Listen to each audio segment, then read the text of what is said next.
Hello, I'm Ryan F9 and these are the adventure and dual sport helmets that I would spend my money on.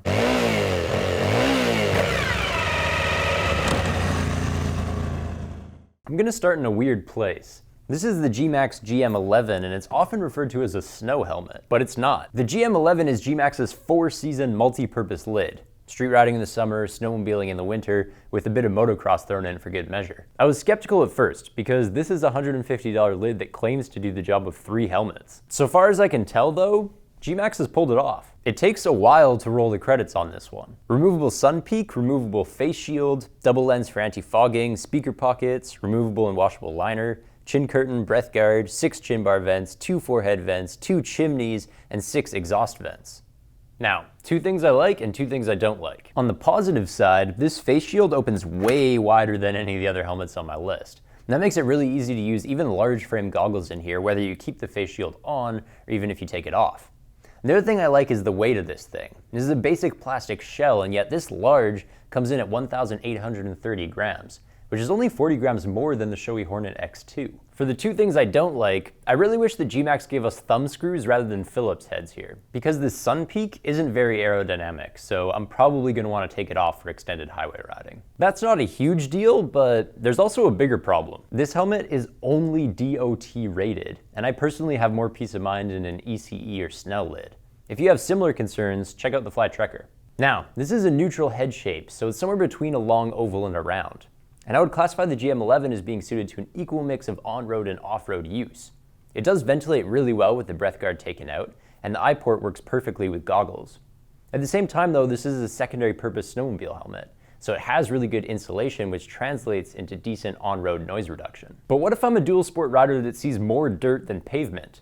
I grew up riding motocross, so I know how much lighter and cooler a helmet can be. In the dual sport category, Bell takes it to those extreme limits with the MX-9 Adventure. This is the best ADV helmet for trail riding. At 1,650 grams, it's even lighter than Arai XD-4. The MX-9 Adventure is a variation on Bell's MX-9 off-roading helmet. Basically, they just angled the sun peak down for better highway aerodynamics. They added the face shield, and then they truncated the chin bar for a little bit better insulation and crash safety. Other than that though, the MX-9 Adventure still behaves like a motocross helmet. Super light, with loads of air coming through the chin bar and the big open gap underneath. There are vents on the forehead and the rear as well, but they're not closable, and to me that's a misstep from Bell. In my opinion, this sun peak catches a lot of wind on the highway. But Bell seems to know this because they gave us thumb screws, and that makes it really easy to take the sun peak on and off. Of course, I'm not supposed to be doing too much road riding in this helmet anyway, nor would I want to, because it's really loud in traffic. Whether you keep the face shield on or off, it's actually super easy to wear goggles with this helmet. And because of the big gap that Bell left between the face shield and the shell of the helmet itself, you can actually wear goggles and have the face shield down at the same time. Personally, that's not a useful feature to me. If it's muddy, dusty, or hot enough to be wearing goggles, then keeping the face shield on is just kind of asking for it to get fogged up or scratched. Closing off with the stats, the MX-9 Adventure is a neutral head shape that fits true to the sizing chart online. It has a DOT and an ECE safety rating, which you know I love, and it costs $270 even for this black and high-vis graphic version. Which is a misnomer, by the way, because the base color here is definitely gray. Dual sport helmets don't get more dirt-worthy than the MX-9 Adventure, but if you have $700 burning a hole in your pocket, there is an equally awesome dirt helmet that also brings street prowess into the mix. And that's going to be Arai XD-4. Arai literally invented the adventure helmet category with this series. And today, the XD-4 is still the golden standard. This large is equally slim and only 13 grams heavier than the MX-9.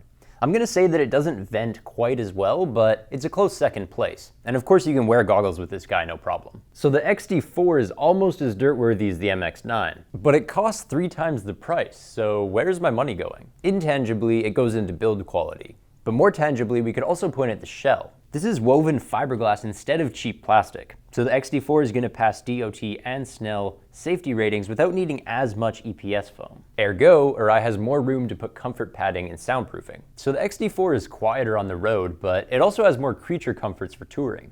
The visor is flat in this dimension, so there's no distortion at all. There are also 2 vents on the visor itself, which I pretty much never see. Moving up from there, we go to the sun peak, which is adjustable, and that's also going to be a first of the day. Smooshing it down allows for maximum streamlining at high speed. The vents on top and at the back are nothing new really, except for the closing mechanisms, which are really slick. I'm a total sucker for this lid because Arai subscribes to the same safety school of thought that I do. And the idea is pretty simple. Yes, impact absorption is important, but it's equally critical to have a really slim and a really lightweight helmet because it's going to transfer less inertia to your neck. And Arai really puts that into play here. Every little protrusion on this helmet, like the sun peak, like these little vent cowlings, they're all designed to snap right off in a crash. So they're not going to catch on anything and they're not going to transfer any force to your neck. One last thing I love is that the interior padding has 5mm of peel-away foam. I have a neutral head shape, so the Arai fits perfectly. But for oval and round heads, it might be best to peel off a few of those layers and customize the fit. Since I have to say something bad about the XD-4, I'm going to talk about colorways. The solid colors of this helmet are $700. But this Explore graphic, which is exactly the same except for a few swatches of paint, is $850. For that price difference, I could buy the entire GM11 helmet. I think Arai is screwing me on the paint, and I don't like it. Now, the XD-4 is the best 50/50 on-road off-road helmet in the world. But if I want a premium lid and I tend to ride more on the pavement, I'm gonna go for Shoei's Hornet X2. The previous version, called the Hornet DS, was much closer to the Arai. It was slim, it was lightweight, it was well suited to off-road use, and it cost around $700. But I think that Shoei realized that they couldn't compete with Arai because they moved the newer Hornet X2 towards street use. Shoei added a lot of weight here with the new Hornet X2, so this large clocks in at a whopping 1,790 grams.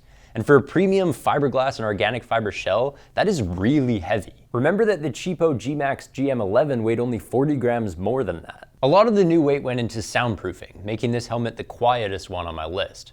It's also the most stable at speed thanks to its complex visor, which I suspect adds a few grams of its own. There are a few bonuses here which you might expect for a $700 lid. Recesses for installing speakers, emergency quick release cheek pads, Snell and DOT certifications, and in the box you get a pin lock shield, a breath guard, and a chin curtain. I was disappointed to find that the Hornet's ventilation is actually really minimal for an adventure helmet. But then again, this guy's designed more for quiet and comfortable touring than intense off-roading. I think that Shoei has managed to distinguish themselves from Arai with the Hornet X2.